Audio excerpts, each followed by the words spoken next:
Hə, bax burada atalarımız yaxşı deyib. Sahə dəyən yerdə axşamladıq. Əgər bu sualda S bərabərdir A vur B böl 2 düsturunu tətbiq etmək istəyirsənsə, qətiyyətlə yanılırsan, çünki hündürlüyü bilmirsən. Elə isə hansı düsturdan istifadə etməli? Belə bir düstur var. Bu üçbucağın sahəsi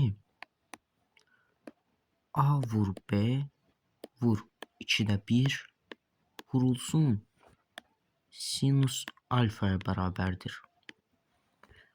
Elə isə burada düsturu tətbiq edək. SABC bərabərdir 8 vurulsun 4 vurulsun 2-də 1 vurulsun sinus 60. Elə isə 8 vur 4 vur 2-də 1 vurulsun 2 kök 3 bizim yekun cavabımız olacaq. Bu isə bərabərdir 8 kök 3-ə.